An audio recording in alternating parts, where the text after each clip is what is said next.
Hello and welcome to Just Onside. It's a World Cup special. We've been off air for a little while, having a bit of a hiatus, but how could we not talk about the World Cup with England doing so well? So, firstly, before we talk about football, OS, how are you? I've not seen you. I've not heard from you for a long time. So, how are you keeping, my friend? I'm doing good, Ayub. Thank you very much. Here we are, Thursday evening, deep into the World Cup, as you mentioned. But I'm doing really well, Ayub. Family's gone to the UK for a bit of a break, summer break. It's very nice over there, I believe. So they are over there. I'm here on my Jack Jones, as you would say, Ayub. But doing good. Got the World Cup to keep me company, at least for a few more days anyway. But yeah, all things considered, doing okay, mate. How are things for yourself?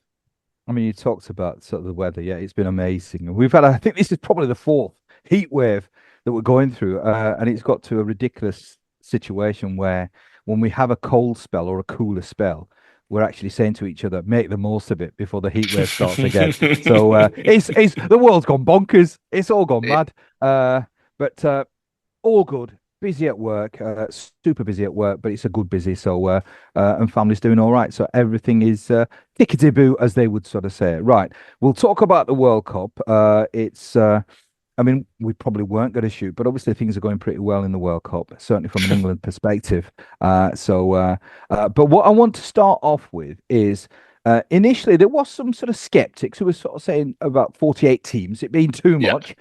Certainly from my perspective, I mean, the games I've watched, timing wise, it's not been ideal, but certainly the games that I've watched, thoroughly entertaining. Even the minnows have put up a good show. Plenty of controversy, which we'll pick on later. We'll pick up later on. But certainly, what's your impressions? I mean, initially, talk about what your thoughts were about the 48 sides, because obviously it's made this quite an elongated World Cup. But I've certainly enjoyed it. What about you? Yeah, it's a good one, Ayub, because I think that was the big question for a lot of people heading into this World Cup. I mean, you said that the timings haven't been kind to you, but here we are 3 hours ahead of the UK. So the timings have been downright difficult for us. Although I'll probably come on to it later. The Mexico-England game we watched pretty much in daylight in the morning, given the 1 hour delay to the kickoff as well. But yeah, listen, I think you're right. These were the main questions. 48 team, expanded format. What would that mean in terms of the caliber of the games? And I think early on, Ayub, it felt as though, especially from an Arsenal perspective as well, it finished quite late. So some of the England players had joined up quite late. So it kind of just rolled into the season ending and then the World Cup starting to some extent. England had a few days to wait to make their kind of first game against Croatia, I think, which was Tuesday or something along those lines. But you're right. I was also, I wouldn't say skeptical, but it takes a little bit to get into the World Cup if some of the teams that are playing in the World Cup are not necessarily of the standard that you would expect. But there was a kind of interesting piece that I thought the overlap did prior to the World Cup, Ayub, where they spoke that perhaps in previous times where you've got, let's say, 8 groups of 4 in terms of 32 teams, that feels like, you kind of head into the competition right from the off and you got to hit the road running.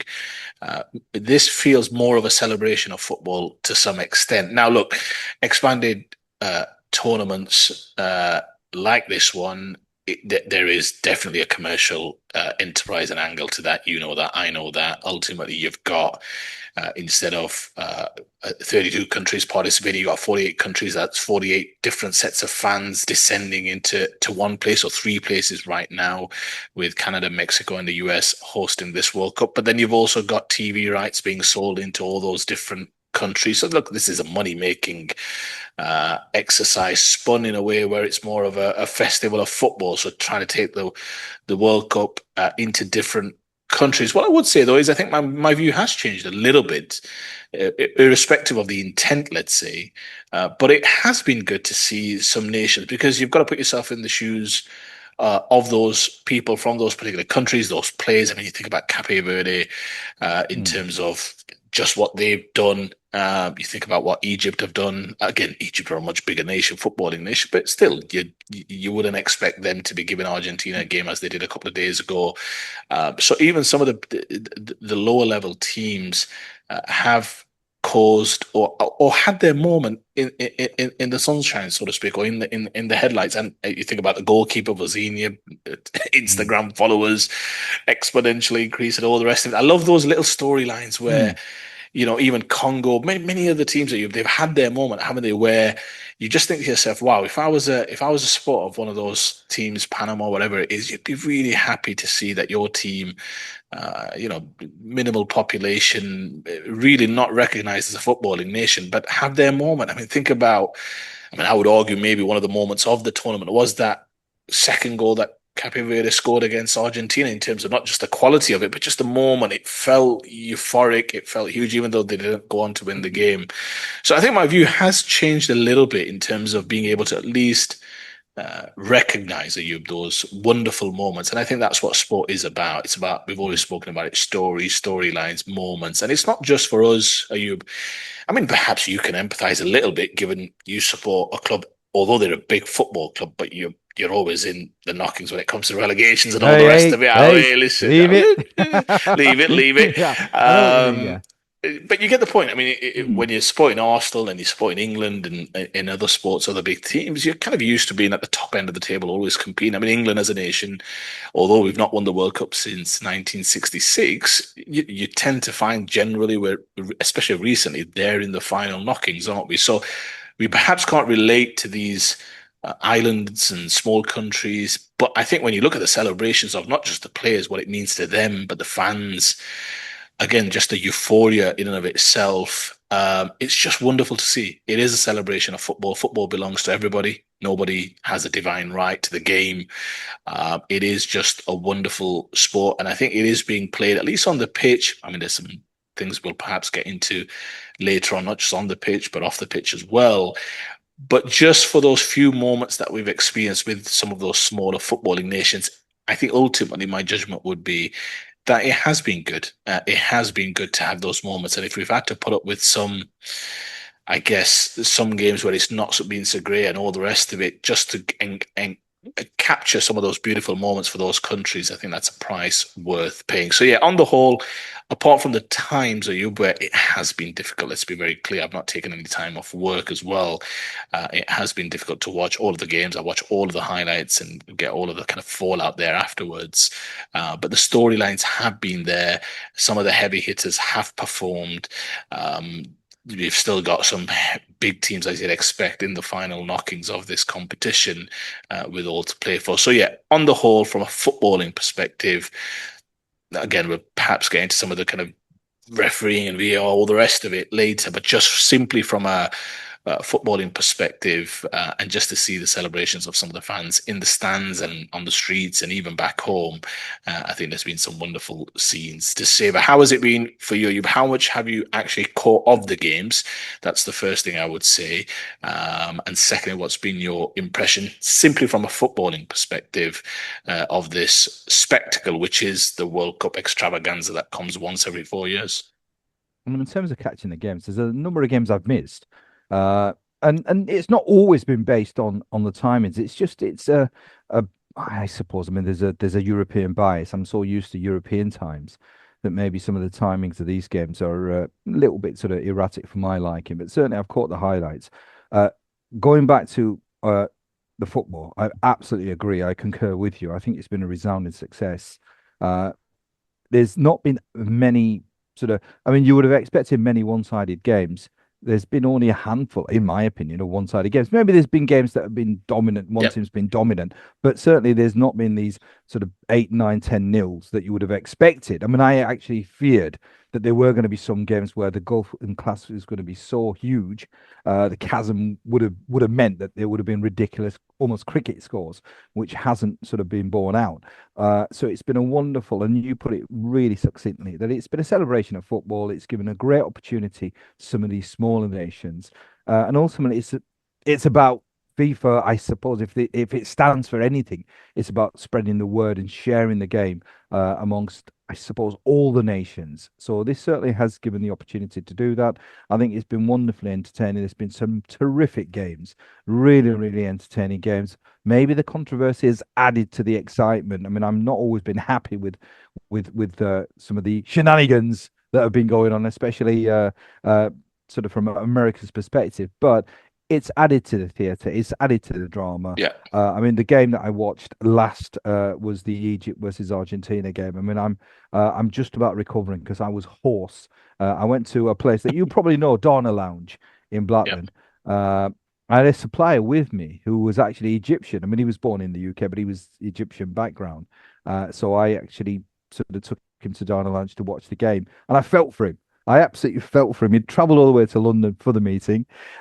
This was about sort of 7:30 in the evening. Obviously, the game finished, so he had a long drive back to the smoke on the back of a defeat, which is it's a gut punch, isn't it? So yeah. it was, but again, it was highly dramatic, very charged, sort of great deal of controversy, almost the perfect ingredients that you need for especially for a neutral. But I suppose if I was an Egypt fan, I'd be absolutely distraught and going berserk. But wonderful, wonderful.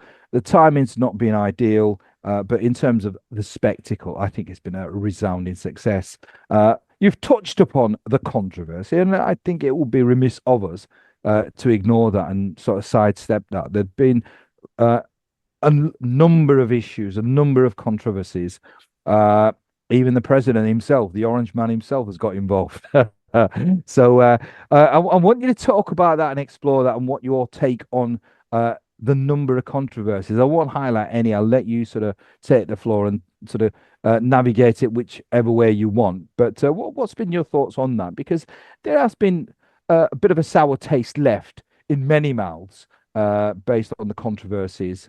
So go on, take it away. The word that springs to mind, are you, whilst watching this World Cup in a number of ways, for me has been overreach. And I'll explain why.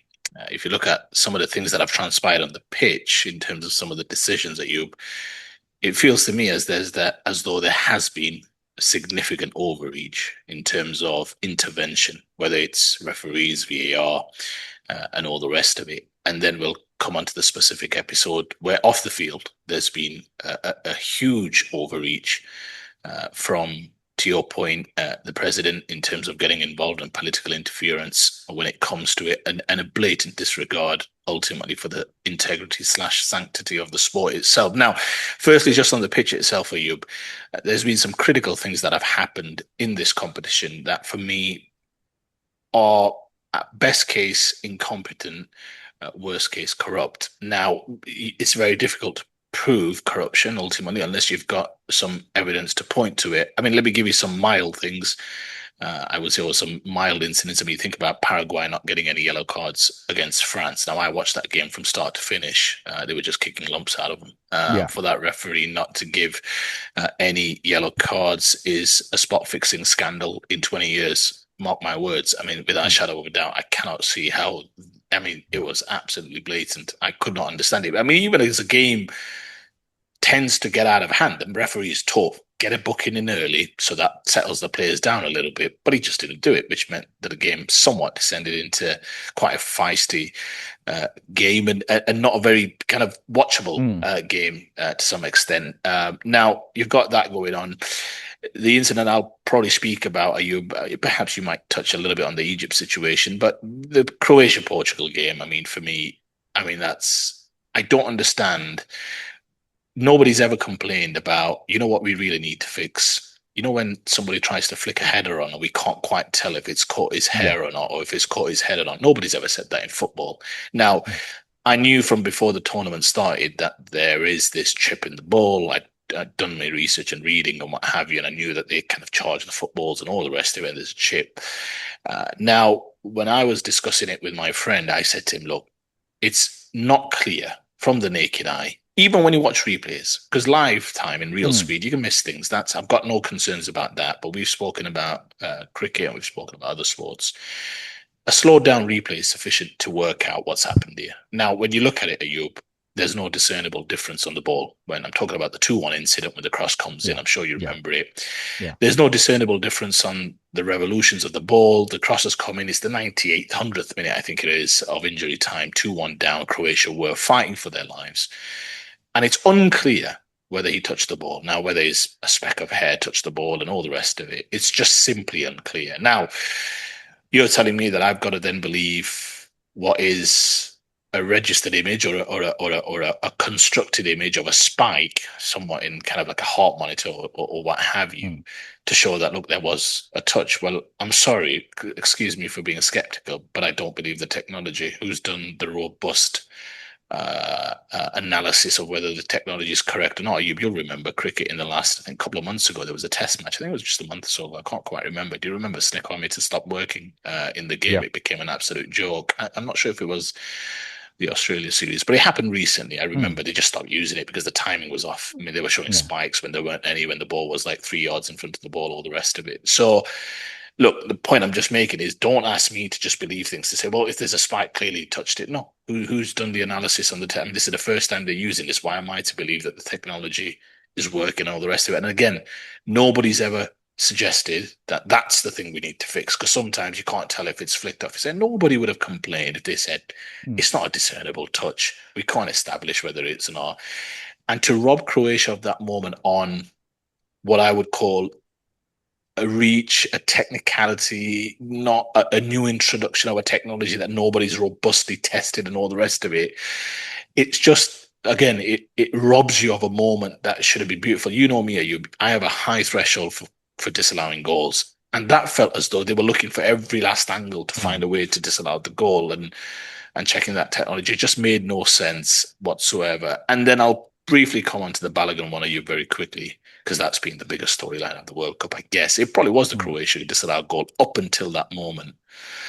I'm kind of glad that, again, that I'll use that word again, that overreach happened, because you're a gentleman who follows politics with quite some gusto, and you're quite passionate about values and what's right and what's wrong, mm, and those who stand on the right side of history and what have you. I'm kind of glad it happened, because if you followed anything about the establishment on the other side of the pond, arguably it's one of the most corrupt yeah. kind of presidencies in recent memory. They're still counting down the days. I think it's 900 days plus left in the presidency. If you follow the stories about those involved within the setup, those around the POTUS, and those in charge, not just from a nepotism perspective, but those who are absolutely raking it in due to Yeah. essentially being close to the president. This is the most corrupt president that there's ever been. I mean, you Mm, you don't need to go far to read. These are not conspiracy theories. It's just facts that you can read in established publications, whether it's the New York Times or whatever it is. You can find mm, all of this content out there that will tell you all the different things that have happened. And I just think we just got to peel back behind the curtains with this one. That's all that happened. That's why I say I'm glad that it happened, because that's the whole point about conspiracy theories, right? They sound mm, wacky, which is why in and of itself it creates a sense of it's not plausible. It doesn't feel right. Whereas then when it happens in front of your very eyes, you think, wow, so it does happen. mm, Imagine all the other things that are happening. Imagine how the US have managed to get two World Cups at a time when England haven't had any, and England are a much more established footballing nation than the US is. Now, you think about, and you use this word often, about the sycophants and what have you that kind of surround the president and all the rest of it. For that to happen and transpire at the highest level, the most watched event, probably USA last 16, the run up to that. Can you imagine the focus and mm, attention to that game? To have that phone call made, to then actually acquiesce to that particular request. I mean, again, it's pretty much on form for the president to intervene in that way. I mean, that's pretty much on brand of you. But mm, perhaps this is pretty much on brand for FIFA as well, to accommodate and find a way. I mean, the optics they had to know was horrible that yeah. this was going to come out. The problem they've got is that the establishment on the other side of the pond like to brag about all the things that they've done, all the deals that they've made. That's the problem that they've got. It's not something that they're going to do back channel it. They all want to take a little bit of credit for it. So it was always going to be the case that this was going to be put out on Front Street, not by investigative journalism or anything like that, but by the very kind of combatants involved within the conversation, which is the problem you had. I mean, absolute joke of a situation. Let me be very clear. It wasn't a red card in a month of Sundays. I Mm, said that at the time. He was trying to corral the ball following Balogun, who, ironically, is an American due to birthright citizenship, but that's another conversation I'll have for another day. Yeah. I mean, just very interesting, Ayub. I don't know if you've read the story. His mother gave birth to him in Brooklyn. She was visiting her sister. 7 months pregnant she was with Balogun. She visited New York, I think, where the sister lived. She then tried to get back and get a doctor's note from the UK. Couldn't. I mean, pretty much on phone for the NHS. Couldn't get the notes from the doctor, which means she couldn't travel back. And because she couldn't travel back, she gave birth to Farron Balogun in Brooklyn, I believe. And then 2 months later, left for London, where she raised Balogun himself. He obviously came through the Arsenal ranks. His mother's not American. Nobody's American. His aunt was American, and he's American simply by birthright citizenship. But again, it's a topic for another day. But Mm. he's trying to corral the ball. It's very unfortunate. I mean, limbs being in close proximity to one another, you ultimately means that occasionally, consequentially, somebody's going to get a bit hurt. Thankfully, the player didn't get injured because it wasn't done with any great malice or reckless speed or anything like that. But anytime you're trying to get to a ball and he's trying to get around the defender from the throw in, it's just unfortunate. I mean, to get a red card for that with the referee, I mean, the referee's got to understand the game, you. I mean, it seems to me, again, overreach. But the moment it's happened, they don't have a process to then intervene. It's an automatic 1 game suspension. The fact they don't have a process to say, look, in knockout games, we're going to have a 24-hour rule. There'll be an independent panel that looks at every single red card to determine whether or not the player has suffered enough in terms of being suspended for that particular game, red carded, so, kind of being banished to the stands, but then whether or not he deserves a 1 game ban. Now, they don't have a process. And they actually had a very clear directive to every single footballing nation before the World Cup started, Europe, that this process is not there. It's an automatic 1 game ban. To then later on, once this situation happened and then the wheels started to get in motion, they removed that slide from the presentation, by the way, which was very basic. And then to then allow him to play and suspend it the same way they suspended the games that Ronaldo was going to be banned at the start of this World Cup. You then see some of the other things that have happened at this World Cup, and it makes you think that ultimately there are some, let's call it a steer of certain outcomes that they would like to engineer. Now, football is football, so ultimately you can't necessarily engineer everything. It is a sport ultimately that should be decided upon with meritocracy, and whoever's best wins out, right? But this was a clear corrupt case, and it brings the entire sport and the integrity of the sport into question. I mean, not into question, it gets rid of it altogether, it banishes it. I mean, that's why I'm glad it happened. It's representative and on brand for what's happening on the other side of the pond in terms of the political sphere right over there. But you got to see how things move when there's power involved, when there's money involved. Ultimately, things can get done, especially those who feel like they're the greatest deal makers in the history of the world. So, look, ultimately, very disappointing episode. Yes, the only shining light, and I felt sorry for the US. I thought they had played quite well in terms of as a footballing team. Nothing against the football team. I actually thought they did acquitted themselves pretty well on the World Cup scene. But I am glad that Belgium won, and they won handily, because ultimately, and I actually think it cost the US. I think a lot of those distractions actually cost the US. It motivated the Belgian troops. I'm sure they would have motivated anyway, but I think it gave them a little bit of, okay, we'll show you type of thing. And clearly it got into the US heads because they just did not perform that day. So, yeah, all in all, in terms of controversies, I think there has been some major question marks in terms of some of the things that have happened at this World Cup. Inconsistent decision making by the referees, VAR interventions at times where it's a pick-up situation. So in that sense, normally they shouldn't intervene. So yeah, I think that aspect has left a bit of a bitter taste in the mouth. How about for yourself? Do you see the Balogun situation the same way I do? And for you, has that kind of, I'm not saying soured the overall kind of reaction that you've had to this World Cup, or do you think it's just one where ultimately, this is what the World Cup, unfortunately, will be remembered for? I mean, I've always thought FIFA is one of the most corrupt organizations uh, that's probably ever existed, especially when it comes to World Cups as well, because there's uh, uh, and the guy that leads the FIFA, he's as crooked as they come. I mean, he's very pally with sort of President Trump. Sometimes you've got to sort of be aware of your position, and and sort of be careful as to when you use the word optics, and that is very, very important. Sometimes you have to be aware about perceptions. He's been very, very close to Donald Trump, uh, and in a sense, perhaps that's been uh, for Donald Trump. The success has been based on his relationship with Infantino, because this was a ridiculous. I mean, it, why nobody sort of challenge, and that maybe this is the problem with President Trump. There are sycophants. It's a word that you use that I often use. That nobody sort of said, look, this is not going to end up well. Uh, and it was sort of, if they'd won the game, there would have been a lot of controversy.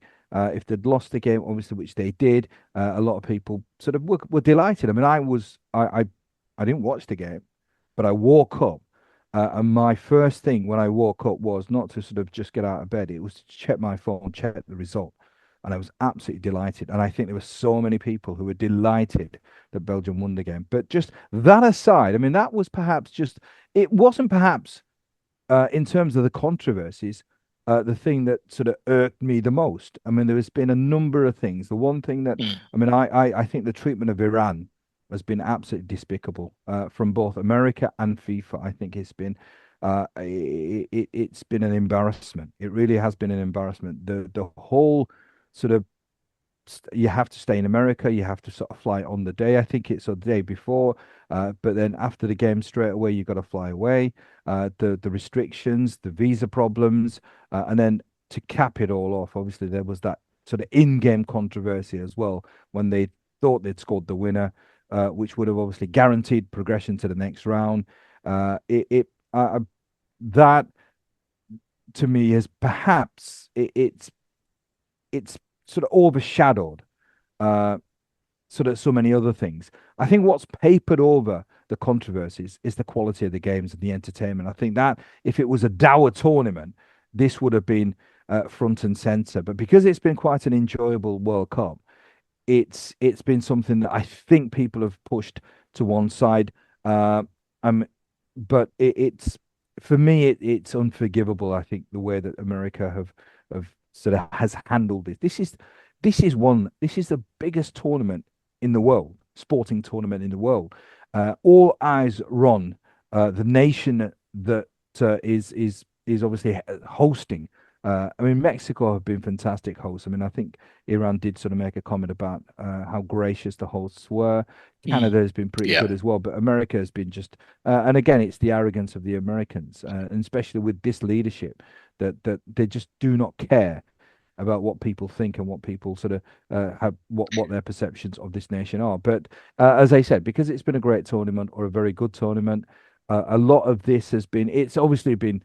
Uh, uh, Conversation pieces. It's been controversial, lots of media coverage, but the good football just makes people focus back on that.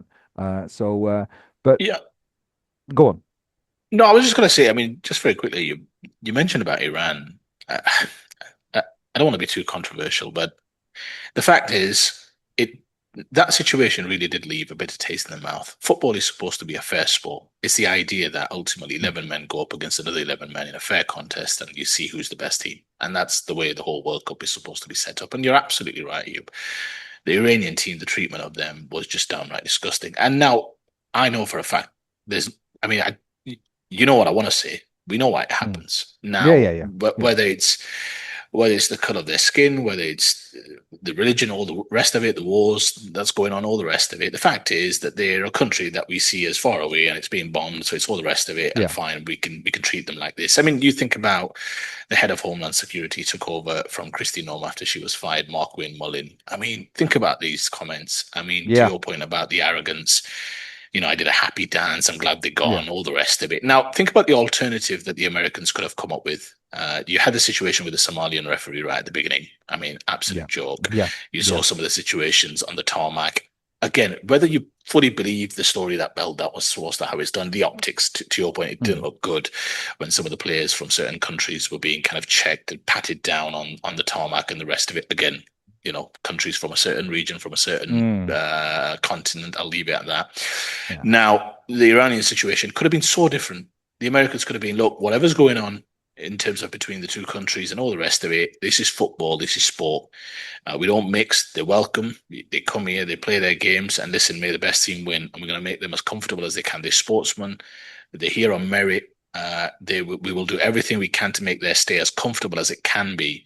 That could have been the approach taken. Now, surely that's a more inclusive and collaborative. But to your point, that's not how this kind of presidency runs. This is not how this kind of setup is right now. There's an arrogance. We're the best. This is Mm, what we do. To your point, has anybody got the ear of the president? Absolutely not. To say, look, this is the approach we need to take to bring us a little bit more close to the rest of the world. The situation to not allow them into the country, to not allow many of their backroom staff and support mm, staff in due to visas, which meant a lot of the players had to kind of cover a lot of duties in terms of just, I'm talking general logistics and all the rest of mm, it. Ayub, the captain kept speaking about that after every game. I thought he spoke incredibly well, mm, by the way, very passionately, but to your point, mm, very respectful. He said about how they had to stay in Mexico, complimented the mm, Mexican people, mm. saying they were amazing. But the fact is, you're having to fly in, you're at a competitive disadvantage. How can you have a competition? And Infantino can say before the tournament starts, well, listen, we can't police the world and there's certain laws we all have to follow and all the rest of it. But you make sure you before you award kind of competitions and all the rest of it to certain countries that you say, right, all our referees get to come. All the teams will get to stay where they need to stay, irrespective of any kind of political difference and all the rest of it. Like there Mm. are some things you can do because it's in Yeah. your gift when you award these competitions that there's none of these shenanigans that happen. At the time, there was some talk about how final tickets were never going to exceed a certain amount, and they were already retailing for over Yeah. like $10,000 and all the rest of it. They make certain promises to you that when the time then comes, they're just like, well, whatever. You Mm, saw after the first game, bit of PR after the Iran game, or Infantino was in around the dressing room. We're trying this and we're trying that. Ultimately, trying is not good mm. enough. That you need to kind of lay the law down. And if it Yeah. was another country, they would have fought tooth and nail to fix a Yeah. wrong. But it's Yeah. Iran, so why Yeah. bother? So yeah, very disappointing, Ayub. You're absolutely right. Just very quickly before we perhaps speak about England, what has been the highlight for you in terms of just the World Cup so far? Maybe the highlights yet to come, but just in terms of from a footballing perspective, Ayub, what's been the big highlight for yourself? I think it's the lower teams or the lower sort of nations that obviously weren't fancied. They've put up a good show. There's been some really good football. There's been some really, really good football. So I think overall, just from a footballing sort of fan, I've enjoyed the quality of the games. I've enjoyed the drama. I mean, the last, sort of apart from the Switzerland game, which is a little bit down. I mean, it picked up Yeah, at the end, but even these games, I mean, they've been absolutely fantastic. So I've enjoyed just the quality. Uh, it's perhaps not been the highest standard, but certainly the big guns, and that's always something that I look for in professional sport. When it matters, come the crunch, do the big names, big players stand up? And a lot of them probably have. I mean, Haaland stood up. Messi. I mean, I've been very surprised. I thought that he's perhaps the standard of footballer he's been playing. He wasn't going to reach the heights. Ronaldo's been largely disappointed. Now he scored a couple of goals here and there, but he's been disappointed. But he's playing in a farmers league, so it doesn't surprise me. But the standard of football has been thoroughly entertaining, and I've enjoyed that. And I'm looking forward to the next few games as well. I'm looking forward to tonight's game, which I think should be an absolute crackerjack. yeah, it's a good time for yourselves. 9 p.m. It's 12 midnight over here, but I will be watching. It's the quarterfinals of the World Cup ultimately. So this only Mm, comes round these big games, highly pressurized moments. For me, Ayub, just very quickly, and it'll probably allow us to segue into the last topic a little bit about. For me, the highlight was the Mexico England game. I've got to set the scene for you. mm. I think it was Sunday night, wasn't it? If Yeah, memory serves. yeah. So the game is supposed to take Sort of place Monday at morning for four us. Monday morning exactly. So it was Mm, 4 a.m. originally. Then there was those rumors 2, 3 days before that it's going to get moved to one. Now, if you hear what the Americans have to say today, Andrew Giuliani and others suggesting how Keir Starmer intervened to try and keep the time. I mean, it's a very smart tactic for them to show that other mm, political leaders are intervening in certain stories as well. Apparently, led to 3 Mexicans dying. But anyway, it got kept at the same time, 4 a.m. So I went to sleep on Sunday night because I had to. So I sacrificed Norway Brazil, which was another wonderful game in terms of the finish of it. I had to sacrifice it because I was going into work the next day. So mm, woke up at 2:30 in the morning. My friends and family were all kind of texting saying, "Oh, this game might be getting delayed by another hour," which I was absolutely like I was so upset by it. I was like, crap, I'm definitely not Mm. going to be able to get to sleep now. Couldn't get to sleep. The game kicks off 5 local time, 2 a.m., I believe, back home. Yeah. So 5 a.m. the game starts. Now, within half an hour, it's lovely daylight outside. The sun's rising. Even the missus woke up to watch it, bless her cotton socks. So for me, Mm. watching it with my son, uh, 5 until obviously 7, with the missus watching as well. She doesn't really get into football too much. She could not watch the last 10 minutes, by the way.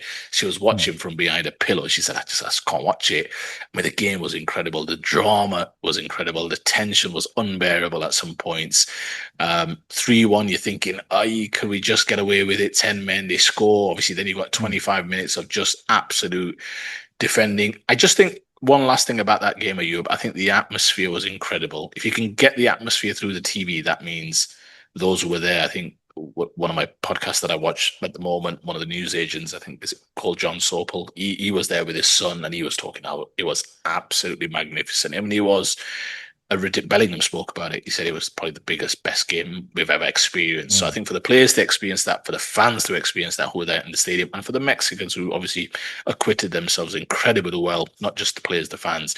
I think just for me, the whole moment, the incident, and I freshened up, I had a shower at half time. I got ready at full time very quickly, and then I was off to work at 7:20, 7:25 in the morning. So it all felt very surreal, let's say, watching football and then kind of heading off to work. But that was an incredible moment. England itself, quarterfinals, here we are. Like you mentioned, France, Morocco tonight, Belgium, Spain in that side of the bracket, I think there afterwards, Friday night, which is a bit tough for Belgium because they actually played after England, but now have to play before England. Mm. So they have got I would say, a little bit of a disadvantage in terms of obviously now going up against Spain, and Spain haven't conceded a goal yet. But then Saturday night, you have 10 p.m. UK time, I believe, 1 a.m. over here in the UAE, Norway against England. How do you see England's chances? Are you first and foremost, not just in this game, but now come the final knockings?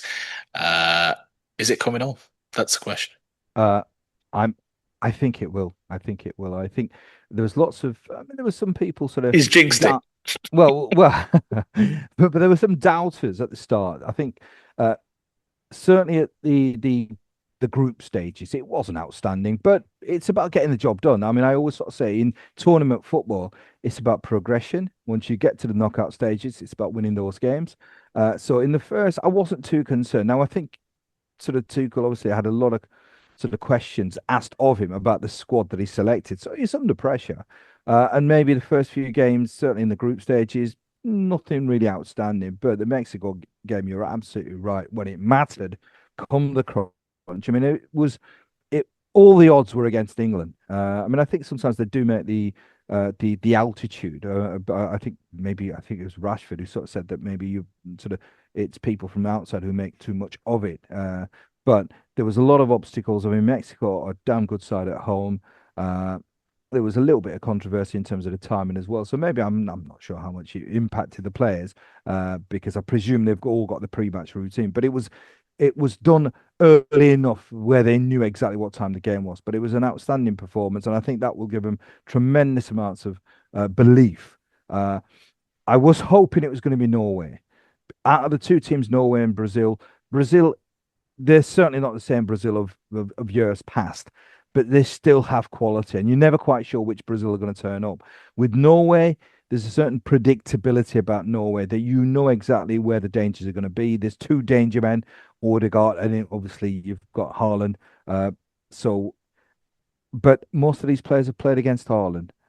So it doesn't always automatically mean that you can sort of deal with that because he's a player that many sort of defenders, especially your guy, he's played against Mm-hmm. him a few times. He's done him twice, I think. So it doesn't automatically mean that just because you played. But I just fancy our chances against Norway much more than I would have done against Brazil. The team that perhaps is the strongest team in the tournament is playing tonight, France, but it's not a gimme. Morocco are a dangerous side. I am expecting France to go through, but it's been a wonderful, wonderful sort of journey by England. I think, and there's another reason why. If ever there was a World Cup or an international tournament or a world tournament, I want England to win. is this one, and I'll give you the background as to why I'm absolutely desperate for England to win. Uh, we are in a very toxic time. This is probably, I mean, in the UK now, you're Yeah. in the Middle East at the moment, so perhaps you're in a really good space. Here, it's very toxic. The amount of I mean, the rise of sort of Brexit, Yeah. the rise of sort of far right politics, and on the back of immigration. That's what it's been on the back of. It's about Yes. immigration, Islamophobia. So this, to me, is you've got a German coach, you've got a squad with an enormous amount of players who've got sort of who are from immigrant backgrounds. A lot of them born in the UK, but sort of similar to me and you. We're born in the UK, but we're from mostly immigrant sort of Mm. parents. So it's for that reason, if no reason alone, that if we were to win this World Cup under a German coach, under players from immigrant backgrounds, it will make those who are sort of Brexiteers, reformers, and those who are trying to sow divisions within society almost have to take a step back and thinking, well, look, without immigration, maybe perhaps we wouldn't have won the World Cup. So so much riding on this England team winning the World Cup. It is I'm a bag of nerves when England are playing. I mean, I have never been as committed and as passionate for this England side to win this World Cup. And I genuinely have a belief that we'll get to the final. It'll probably be France, but it will be a tough game. And that game is going to be my word. I mean, it's going to be the hardest game. But I somehow I just sort of feel that it's not a case of uh I think we need to win it. I think we have to win it. We have to win it. I think the world, especially in the UK, needs England to win this World Cup for all sorts of reasons. Not just because it's not because it's been 60 years, but I think the current climate, the toxicity, it'll be a wonderful fillip, and I think it might just sort of put smiles on people's faces. Yeah, honestly, you beautifully said. And I think you're absolutely right. Just from a larger point, and again, I thought you summarized it really well. It's very on time, isn't it? I mean, you see what's happening with in the UK right now. The old kind of two-party system seems to be about to be kind of broken up. You see what's happening with, to your point, far-right politicians resigning in their local seats, setting up a by-election, and there's a lot of stuff happening right now in terms of the Mm. political space. Keir Starmer's about to obviously walk out. Seems to be dishing out a bank holiday potentially if he'll win the World Cup on his way out as well. But to your point, Ayub, there's a lot of change happening. This is the whole point. And I don't want to get too bogged down in the political space, but Andy Burnham's about to become Prime Minister in the UK. It's a very difficult, interesting time in the UK right now. Again, the old kind of Labour Tory system, what's going to happen down the road when elections are called and who's going to be kind of in power. And if, I mean, can you imagine? You think about some of the other countries in Europe where this has happened and now it's here on the UK doorstep about potential far-right politics taking center Mm. stage. Are you right now? You see, again, very topical given recent news and events about kind of far-right politicians and all the rest of it. So yeah, I fully agree with you. For the longest time, we both believed, or at least I have for sure, and I know you subscribe to the same theory. We're pretty much all the same. We're all the same. We want Mm. the same things in life. Yes, there may be certain differences when it comes to faith, but that's not something we necessarily kind of I was going to say necessarily speak of, but it's not something that you kind Mm. of oppress one with. It's Yeah. a wonderful cause for discussion about what certain faith and belief systems are, from let's say from this side of the ledger, from that side of the ledger, discussion, good debate, good discussions. But ultimately, we're all people who've got families, who've got loved ones, good values, good belief systems, believe in good decency, decorum, dignity, humility, all the rest of it, wanting to get along with our fellow man, our fellow neighbor, and all the rest of it. And that's what we believe in. That's what we believe. Everybody, it's fair. You treat everybody well. You treat everybody as equally as you can, and that is ultimately, and you put it beautifully, I thought, in terms of sowing divisions, and that's what we are, and that's where we are right now. Can you imagine what an England, to your point, not just the Mm. players who would give us this triumph, this Mm. kind of euphoric moment, 2026 World Cup champions to live forever Yeah. in that kind of legacy and all the rest of it, how that would amazingly bring together the country, and I'm talking schools, Mm. companies, organizations, institutions, parades, the Mm. celebrations, Yeah. people watching together, watching. I mean, can you imagine if England somehow get to a World Cup final, which they haven't done Mm. in your lifetime and in my lifetime, in terms of competing for the greatest honor in football? I mean, that would be the most insane. I cannot imagine the scenes in the UK and in England. I guess I shouldn't say the UK, but England especially. If England Yeah. do get to the World Cup final, there's lots to do before then. But I agree with you. I want that for England, not just for personal selfish reasons that you want your team to win. I think there's something definitely much bigger at play to show people that actually ultimately, irrespective of the color of your skin and your background and your faith and all the rest of it, we're all just England fans and want England to do well. And that's what binds us and brings us together. So, look, there's a lot to do. I think the two best teams are on the other side of the bracket. So, ultimately, only one of them can come out. I think France will just edge Morocco. They obviously had a very difficult encounter in the last time they Mm. met at this stage in the semi-finals of the last World Cup. I think they'll just edge Morocco. I agree with you. I think it'll be a really good game. Spain, Belgium. I mean, Spain are better. It's as simple as that. Belgium are good, and they've really come up trumps with that performance against the US. But Spain are a different animal. Control, dominance, not conceded a goal. They kept Portugal at bay for the most part.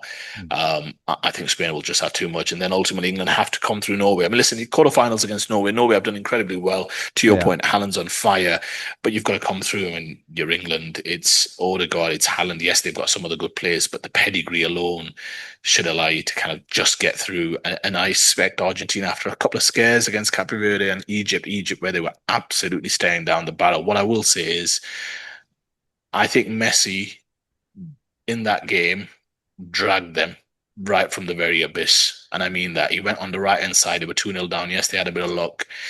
But he started driving at people. He started running at people. He started causing panic, mayhem. That cross for the first goal got him right Mm. back in it. He then gets that second goal, poise, composure, bang, drama, all the rest of it. I just think he dragged them. He willed them to that victory in Mm. the end of just not quitting. And that's what this Argentina team, irrespective of some of their flaws, I think they are geared for the World Cup. They gear themselves in terms of rest, recuperation, the running, the commitment.